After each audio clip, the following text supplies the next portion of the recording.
Hello students, how are you? I once again welcome you all on my YouTube channel, and today we will be proceeding further with our chapter solutions in solutions part 3. Okay, so today in this chapter we will study about the colligative properties, and let us take a small recap of what we have seen previously so that it will be easy for you to understand this topic. Okay, so let me share my screen. Today we will be learning about the colligative properties, and before this we have learnt about the different ways of expressing the concentration, in which you have seen the uh, volume by percentage, then mass by percentage, parts per million, mole fraction, molarity, molality. You all have seen this, and I am sure that you have understood that, and you will be able to solve the numericals on it. And those who have not seen my previous video, please do watch it so that it will be easy for you to understand the further concepts. Okay. Then we have seen about the different types of solutions where the solute and the solvent phase changes. We have seen about the solubility, how the solubility takes place, what is solubility, then how these solubilities can be changed by changing some factors like nature of solute and solvent, by changing the temperature or by changing the pressure. And also we have seen about what is vapor pressure.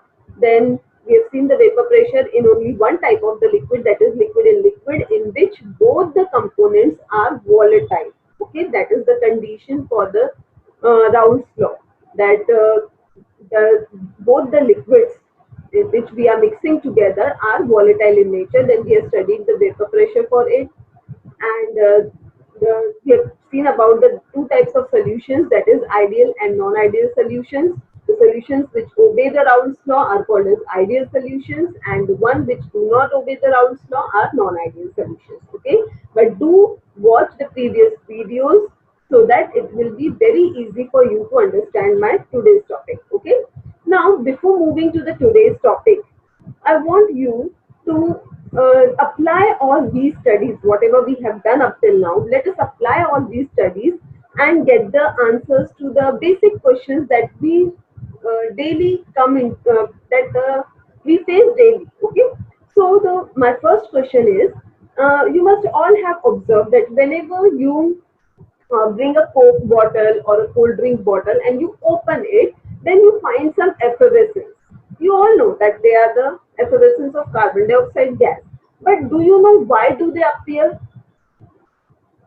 So the answer to this question was with the Henry's law. Henry's law gives the answer to this question. Okay. So in this, what happens whenever these bottles, whenever the cold drink bottles are packed, what happens? The carbon dioxide is mixed into the solution, or it reacts with the water to form the carbonic acid, which gives you the better taste to your solutions. Okay, better taste to your cold drinks. Now, what happens whenever these cold drink bottles are packed? These are packed under a very high pressure. Okay, these are packed under very high pressure. Why these are packed under high pressure? Because the solubility of carbon dioxide in water is low. Okay, is not so much. So it is low, and in order to increase that acidic taste which gives you the taste, to increase that, the amount of carbon dioxide has to be increased in the solution. Okay, so in order to increase the amount of carbon dioxide, a high pressure is applied, because we know that according to the Henry's law, more the pressure, more the amount of the gas dissolved in the solvent. So high pressure is applied to pack these bottles, and henceforth the amount of carbon dioxide which has to be which which does not dissolve under normal condition, now in this case it gets dissolved into the solutions and give you the acidic taste and forms the carbonic acid. And to get that, to increase the amount of carbon dioxide in the solution, the bottles are packed under a high pressure, and whenever you open the bottle, what happens? The pressure is released. The pressure gets released, and the carbon dioxide which was forced to dissolve in the solution now comes out in the form of effervescence. Now let's see how we will write it, how we can frame this in an answer form. Okay. So why does carbon dioxide comes out with the effervescence when the soft drink bottles is open? So this is because of the high partial pressure. This is because of the high partial pressure. This is very important word, high partial pressure. So because of this high partial pressure of the carbon dioxide, the amount of carbon dioxide dissolved in the soft drink is much higher than the solubility of carbon dioxide under the normal condition. And this example illustrates the Henry's law. So this is because of the high partial pressure. Okay. Now let's move further. Now you all must have observed that most of the marine life, they are found at the lower level than at the upper level. Have you observed this all? So why does it happen? Why does the marine life, like the fishes, prefer to stay at lower level, not at higher level? Yes, again this is an application of the factors affecting the solubility. Okay, now we know that the fishes also need oxygen for their life.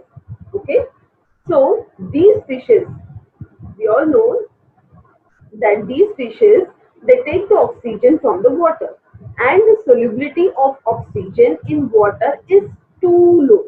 Okay, and also according to the factors that we have seen, according to the second factor, that is the temperature, we know that as the temperature increases, the solubility of the gas in water decreases.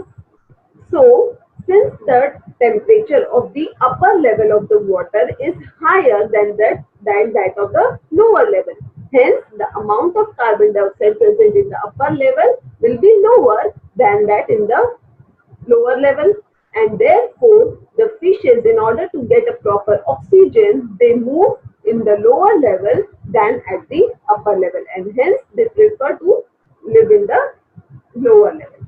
So we can frame it out as, in sea or a lake water, the temperature of the water at the upper level is higher than the lower level, and as we know, the solubility of the gases decreases with increase in temperature, and hence the dissolved oxygen content is more in the lower level than at the higher level required for the marine life.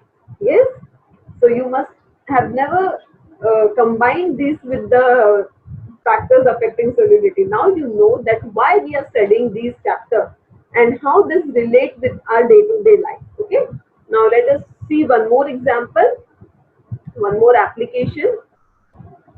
Oxygen. Oxygen, which has a very low solubility in the water. Now only I have said that oxygen has a very low solubility in water, so it is very slightly soluble in water. But we all know that this oxygen, when we inhale then the oxygen gets soluble with the blood, and it is carried to the all parts of the body. So what is the reason why the oxygen is highly soluble in blood, whereas it is very slightly soluble in water? Yes. So you can see over here. Now this is this is an hemoglobin molecule. Okay. This is your red blood cell. Now in this red blood cells, these are the heme and these yellow ones are the hemoglobin molecules. Now what happens when we inhale the oxygen? These oxygen molecules are now attached or get reacted or reacts with the hemoglobin molecules and form an intact bond with them, and the vital constituent of blood, that is hemoglobin, reacts with oxygen, and thus it increases the solubility of the oxygen, and this oxygen remains here, and when the blood is carried out throughout the body, this oxygen is also carried out to all parts of the body. Okay, so this was one of the applications. Now let's move to our today's topic. So in today's topic, we are going to study about the colligative properties. But I have in the last video we stopped at the vapor pressure of solution of liquid in liquid, and we have left the solid in liquid. So today we will be continuing with solid in liquid. Solid vapor pressure of a solution containing solid in liquid, and this is studied this solution of solid in liquid, where the liquid is a volatile solvent and the solute which we are adding, the solid which we are adding, that is a non-volatile solute. So such solutions show different types of the properties, and that properties are known as colligative properties. There are four colligative properties: vapor pressure lowering, boiling point elevation, freezing point depression, and osmotic pressure. But we will not cover all these today in this video. We will just emphasize on vapor pressure lowering. Okay, and let us see Raoult's law for the solution of non-volatile solute, relative lowering of vapor pressure, molar mass of solute, and vapor pressure lowering. Okay, so let's start. So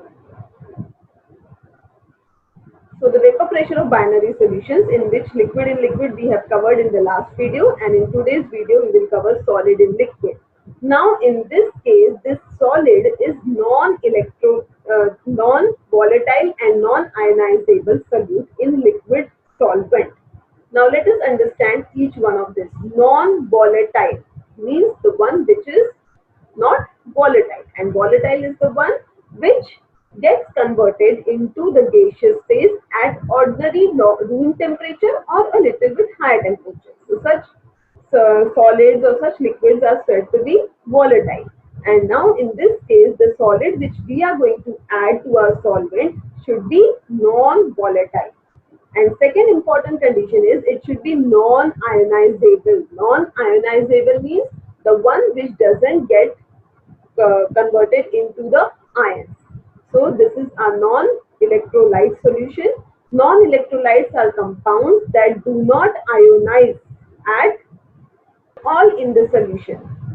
The one which do not get ionized means does not get converted into its ions are called as the non-electrolyte solutions. And such non-electrolyte solutions consist of the solid, non-volatile and non-ionizable solute with a volatile solvent. Examples are sugar, urea, benzene, ethanol, chloroform, ether, etc. These all readily dissolve in water, but they do not dissociate into ions in the solution, and therefore these solutions also do not conduct electricity. So we have to study about these non-electrolyte solutions. We have to study the properties of these non-electrolyte solutions. So these properties are named under the colligative properties of non-electrolyte solution. So let us understand what do we mean by this colligative properties. The physical properties of the solution that depend on the number of solute particles in the solution and not on their nature are called colligative properties. So these properties depend, this is very important to note that it depends only on the number of the solute particles, in the solution and not on their nature. Okay. So what does this mean? It depends on number of solute particles and not on their nature. Means it doesn't matter what type of solute we are adding. We are adding sugar or we are adding salt. It doesn't matter with that. But how many particles of sugar or how many particles of salt are added, this matters. Okay, so colligative property depends on the number of the solute particles that we are adding. It has no relation with the type of the particles that we are adding or what is the nature of that particle. It doesn't matter. Only that matters is the number. How many solute particles have been added. And there are four colligative properties: vapor pressure lowering, boiling point elevation, freezing point depression, and osmotic pressure. And today we will be starting with our first, that is vapor pressure lowering. So today we will be seeing about the vapor pressure lowering. Okay. So in the last video we have covered what is vapor pressure. So you all must know that what is vapor pressure. So vapor pressure is nothing but the pressure that is created by the vapors of the solvent. Okay. Now in this case we will be studying about the lowering of the vapor pressure. Means what? When we are preparing a solution in which we are adding a non-volatile, non-ionizable solute, means we are preparing a solid and liquid type of the solution, then what happens? Whenever we add such a solute, then the vapor pressure of the solution gets lower. This is nothing but vapor pressure lowering. So whenever a non-volatile or non-ionizable solute is added to a solution, its vapor pressure lowers down. This is known as the vapor pressure lowering. Or in simple words, I can say that vapor pressure of a solvent is lowered by dissolving a non-volatile solute into it. So let's see how. So students, let's try to understand the what is lowering of vapor pressure with the help of this video. Okay. Now, if I'm considering a solvent and if I'm seeing the vapors about it, then I can see more number of the molecules. So you can see over here the total number of the molecules which are getting converted into vapor phase is this much. Now when I add a solute to it, when I add a non-volatile solute to it, the vapor pressure which is created by this solution now creates much less amount of vapors as compared to the one when it was a pure solvent. So now after becoming a solution means after adding a non-volatile and non-ionizable solute to it, the vapor pressure is lower, and this is nothing but lowering of vapor pressure. Okay. Now lowering of vapor pressure, when we want to show it numerically, then how can we say, if I'm considering that P1 naught is the, if I'm saying that P1 naught is the vapor pressure of the pure solvent and P1 is the vapor pressure of the solvent above the solution. Okay. So this is for the pure solvent and P1 is the vapor pressure for the solution. Okay. After adding a non-volatile solute. Then we know that the vapor pressure of pure solvent was higher and that of the solution is lower. Means if I take the difference between the vapor pressure of the pure solvent and that of the vapor pressure of the solvent after adding a solute, then I will get the difference, and that is nothing but the lowering of the vapor pressure. So lowering of vapor pressure can be equated as delta P is equals to P1 naught minus P1, where P1 naught is the vapor pressure of the pure solvent and subtracted by the vapor pressure after adding a solute to it. So now let us see why does it happen, why the pressure is getting lowered. So here you can see that in this figure you can see that in this jar we have taken a pure solvent, and in this pure solvent what happens, all the molecules on the surface are capable of getting escaped or are capable of getting converted into the gaseous phase. Okay. Now when I add a solute to it, then what happens, after adding the solute, some of the water molecules or some of the solute particles takes the place of the solvent particles. Means some of the solute particles are now occupying the place of the water molecule, and therefore the total number of the surface molecules have reduced, and hence the solute particles are non-volatile, so they are not going to create any vapors. But the water molecules which are capable of creating the vapors, they are now not getting enough space to get converted into the gaseous phase, and hence the total number of the molecules that gets converted into the vapor phase have now reduced. So the vapors produced by the pure solvent, and these are the vapors produced by the solution. So you can see that the total number of the molecules getting converted into the gaseous phase has been reduced. Now, if the number of the molecules have been reduced, then the pressure exerted by them will also be reduced. So in this case, the vapor pressure is also reduced. And hence, it is said that when a non-volatile, non-ionizable solute is added to the solvent, then the vapor pressure gets reduced. And this is nothing but lowering of vapor pressure. Okay. So this gives the answer to our question that why the vapor pressure of the solution, why the vapor pressure of the solution containing non-volatile solute is lower than that of the pure solvent. Why? Because the number of the solvent molecules available for the vaporization per unit surface area of the solution is less at the surface of the, as compared to the surface of the pure solvent. And as a result, the solvent molecules at the surface of the solution vaporize to a lower extent as compared to that of the pure solvent, and this results in the lowering of the vapor pressure. Have you understood what is lowering of vapor pressure? It's very simple. In the last video we have seen about, in the last video we have covered the Raoult's law for the vapor pressure of liquid in liquid type of solution. And I've said on that at that time that we will cover the vapor pressure of solid and liquid in the next video. So in this video, we will find out the vapor pressure lowering according to the Raoult's law. Let us see how. Now, in the last video, we've seen about the Raoult's law, and Raoult's law says that the vapor pressure of the solution, the vapor pressure over the solution is equal to the vapor pressure of pure solvent multiplied by its mole fraction in the solution. Okay? This we have studied in the last video, that Raoult's law states that the vapor pressure over the solution is equal to the vapor pressure of pure solvent multiplied by its mole fraction in the solution.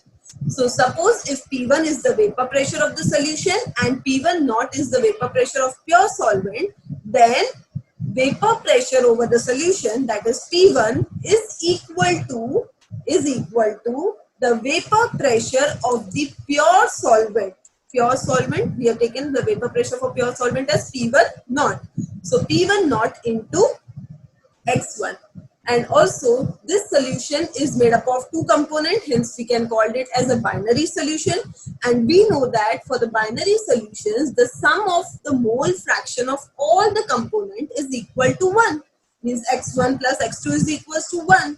So if X1 plus X2 is equals to 1, then X1 will be equals to 1 minus X2. Yes. So let us keep this 1 minus X2 in our equation. P1 is equals to P1 naught into X1. So it will become P1 is equals to P1 naught into 1 minus X2, which can be further simplified as P1 naught minus P1 naught into X2. Now if I keep the X2 terms on right hand side and bring all the other terms on the left hand side, then it becomes P1 naught minus P1 is equals to P1 naught into X2. And we know that the difference between the vapor pressure of the pure solvent minus the vapor pressure of the solution is nothing but lowering of vapor pressure, means it is nothing but delta P. Therefore, delta P, if I substitute here delta P, then delta P is nothing but P1 naught into X2, or I can also say delta P upon P1 is equals to X2, where X2 is the mole fraction of the solute. Now mole fraction is calculated by just adding the number of the molecules of solute to the total number of the solute, total number of the molecules present in the solution. We have seen in the mole fraction, in the first video we have seen how to calculate the mole fraction. In that we have seen that mole fraction can be calculated as, suppose if I want to calculate the mole fraction of solute, then the mole fraction of solute will be number of molecules of solute upon the total number of the molecules present in that particular solution. Okay, so X2 is nothing but the factor which is defining the number of the solute particles. Since here the number matters, therefore this difference, or therefore the relative load, therefore the lowering of the vapor pressure is a colligative property, because in the definition we have said that colligative properties are those properties which depend upon the number of the solute particles and not on the nature. And here we are considering the number of the solute particles. X2 gives the number of the molecules. So hence it infers that lowering of the vapor pressure is a colligative property. So this proves that lowering of vapor pressure is a colligative property. Now let us see what do we mean by the relative lowering of vapor pressure. Okay. Now whenever we say the word relative, when do we use the word relative? When we relate the things with some, when we relate the one thing with the another, then we use the word relative. Okay. Now if I'm asking you relative lowering of vapor pressure, then what I have to do?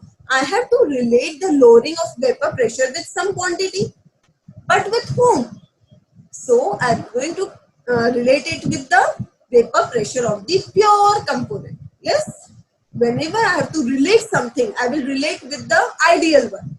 Okay. When your parents compare you with someone, then they compare you with with to whom they consider as ideal. They will compare you with that ideal person. Okay. In the same way, we know that the P1 naught or the vapor pressure of the pure solvent is an ideal condition.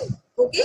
So if we relate this lowering of vapor pressure or the difference in the vapor pressure with the vapor pressure of the pure component, then it will be called as relative lowering of vapor pressure. Let us see this relative lowering of vapor pressure. But before that, let me ask you something. Okay. Now, I have said that lowering of vapor pressure is a colligative property. Means it totally depends upon the number of the solute particles. Higher the number of the solute particles, lower will be the vapor pressure, because the number of the particles occupying the space in the solution will be much higher. So, if I want to ask you, out of these three solutions, what do you think? Which will have the highest vapor pressure and which will have the lowest vapor pressure? So the answer is very simple. You just have to relate or you just have to count out the number of the particles in each of the solution. If this yellow, green and black denotes the number of the solute particle, then in this case there are 5 solute particles. In this case there are only 3, and in this case there are 7. So higher the number of the solute particles, lower will be the vapor pressure, and hence in this case the vapor pressure sample C will contain the lowest vapor pressure. Okay. Now let's move to the relative lowering of vapor pressure. So relative lowering of vapor pressure is nothing but the ratio of vapor pressure lowering of the solvent divided by the vapor pressure of the pure solvent is called the relative lowering of vapor pressure. Okay.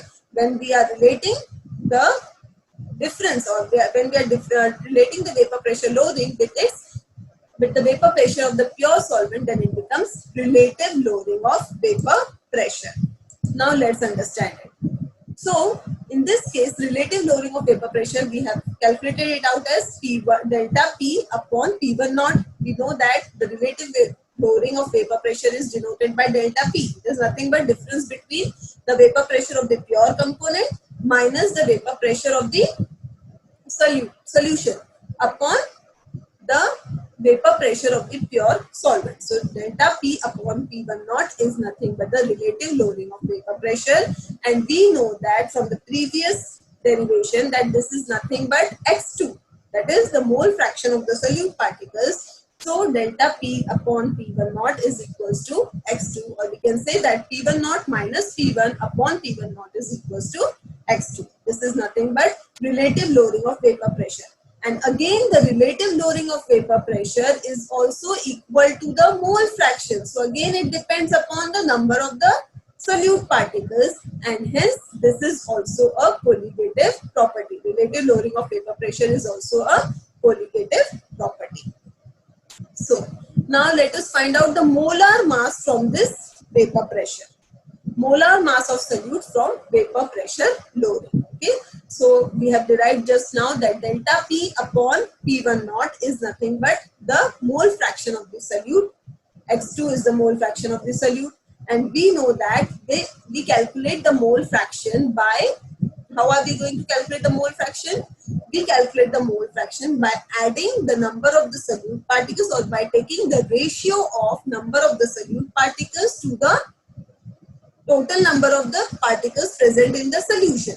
So if I am considering that it is a binary solution, then there are two components, and hence there are two, suppose n1 number of particles are of solute, one solute or the solute, and n2 number of particles are of the second component. So these n1 plus n2 are nothing but the number of moles of solute and solvent. So x2 will become n2 upon n1 plus n2. Yes, where n1 and n2 are the number of moles. Now we know that this whenever we study the vapor pressure lowering, we have taken a very dilute solution. Okay, very dilute solution means in which the solute is in very little quantity and solvent is in the major quantity. So if N1 is the number of moles of solvent and N2 is the number of moles of solute, then N1 will be much higher than N2. Why? Because it is a dilute. Sorry, because it is a dilute solution, and in dilute solution, solvent molecules are the number of the solvent molecules are much higher than that of the solute molecules. Therefore, N1 is much greater than N2. And if I think that N1 is much greater than N2, then I can neglect N1. Then I can neglect N2 in the equation N1 plus N2. So N1 plus N2 is nearly equal to N1 because there are very small amount of N2. So N1 plus N2 is nearly equal to N1. So keeping this in equation, we get X2 will be equals to N2 upon N1. So delta P, and keeping this value of X2 here, so relative lowering in vapor pressure, delta P upon P1 will be equals to N2 upon N1. Okay. Now we know that the number of the moles can be calculated by taking the ratio of mass upon the molar mass. Okay. So if I am considering that I have prepared a solution by dissolving W2 gram of solute in W1 gram of solvent, means the total mass of the solvent is W1 and that of solute is W2. Okay, so the N2 means the number of moles is nothing but the mass upon molar mass. So N2 will become W2 upon M2 because N2 is the number of moles of solute. So we will take the weight of solute upon the molar mass of solute. So it will become W2 upon M2. And N1 is the number of moles of solvent particles. So this will be equals to the mass of the solvent, which is nothing but W1 upon the molar mass, that is N1. So let us keep this in the equation. So X2 is equals to delta P upon P1, and that was equals to N2 upon N1. So substituting N2 upon N1 in the equation, we get N2 is W2 upon M2 upon W1 upon M1. So therefore delta P upon P1 naught, which is relative lowering of vapor pressure, is equals to W2 upon M2 upon W1 into upon M1. Okay, so we can use this equation for solving out the numericals. Whenever we have been given the weight of the two components in the binary solution, and if we know the molar mass of the first and other is unknown, then we can calculate out other. And if the weight as well as molar mass is given, but the lowering of vapor pressure and if suppose the standard value of the vapor pressure of the pure component is unknown, then we can calculate out. So out of these 1, 2, 3, 4, 5, 6, out of these 6 quantities, if we know any 5, then the 6th can be calculated very easily. Okay, let me solve one example for you. So let us solve this. It says that a solution is prepared by dissolving 394 gram of non-volatile solute. So this is solute, and we know that solute to solute we are taking it as W2. So a solution is prepared by dissolving 394 gram of non-volatile solute, means the weight of the solute is given, that is W2 is equals to 394 gram in 622 grams of water. A solution is prepared by dissolving this much amount of solute in 622 gram of water, means this is nothing but the weight of the solvent. Weight of the solvent is given by W1, mass of the solvent, I should say mass, not weight. So W1 will be equals to 622 grams. Now also it is given that the vapor pressure of the solution is found to be 30.74 millimeter Hg at 30 degrees Celsius. Vapor pressure of solution. Vapor pressure of solution means the value of P1 is given. P1 is 30.74. And if the vapor pressure of water at 30 degrees Celsius is 31.8 millimeter Hg, means what? The vapor pressure of the pure solvent, that is water, is given as 31.8 millimeter Hg. Sorry, here I made a mistake. It should be millimeter Hg. Then what is the molar mass of solute? Molar mass is denoted by M, and molar mass of solute means M2. So M2 is unknown for us. Okay, so we have to calculate out N2. So in this way, we will jot down first what is given and what we have to find out. Now from the previous equation, we know that the delta P upon P1 naught is equals to W2 upon M2 upon W1 upon M1. Now if I solve it out, it will become W2 into M1. This M1 will go in the numerator upon W1 into W1 into M2. So in this way, if I substitute all the values of these, whatever is known to me, we can easily find out the value of M2. So let us do it. So first, delta P is nothing but P1 naught minus P1. And P1 naught is given to be 31.8 millimeter Hg minus P1. P1 is given to be 30.74. So 30.74 millimeter Hg upon 31.8, that is P1 naught 31.8 millimeter Hg is equals to W2 is the weight of the solute, which is given to be 394 grams into the M1, that is the molar mass of the solvent. Now molar mass of the solvent, in this case the solvent that is used is water. So the molar mass of water is 18. It can be calculated by just adding the molecular weight of each and every atom.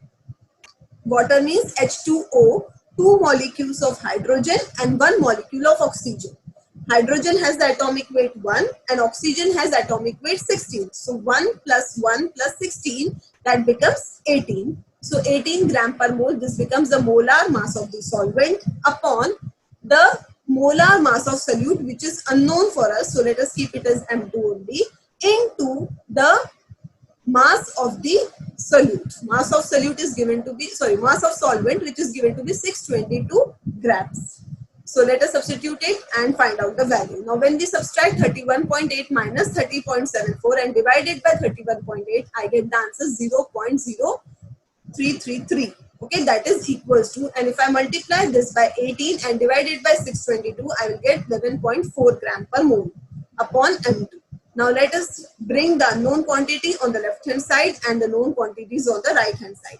So it becomes M2 will be equals to 11.4 gram per mole divided by 0.0333. And if I solve this out, then I get M2 is equals to 342 gram per mole. So this is nothing but the molar mass of the solute, which is asked in this question. So we have calculated the molar mass if all the other quantities are known to us. Okay. So hope you have understood what is vapor pressure lowering, and you must have understood the numerical also on it. And I want to make you aware about this colligative properties part, because this colligative part has the maximum weightage in the boards, and it is the most interesting part of this chapter, of this complete solution chapter. The most interesting part is the colligative property, and in that we have covered today the first property, that is lowering of vapor pressure, and the rest we will cover in the next video.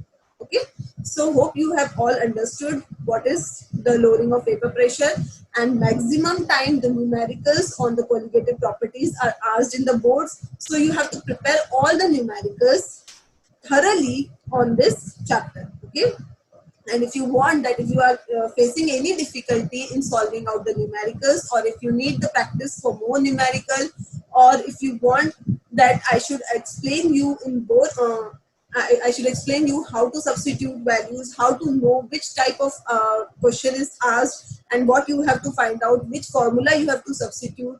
If you want all these, then please let me know so that I can make a separate video on just solving out the numericals on this chapter. Okay? Because in this video, it is not possible to cover all the numericals of your textbook. So I have covered only 1 or 2. So make sure to solve all the numericals, and if you face any problem, please let me know. Okay. So in the next video, we will continue with the rest colligative properties. And till then, bye bye. Thank you.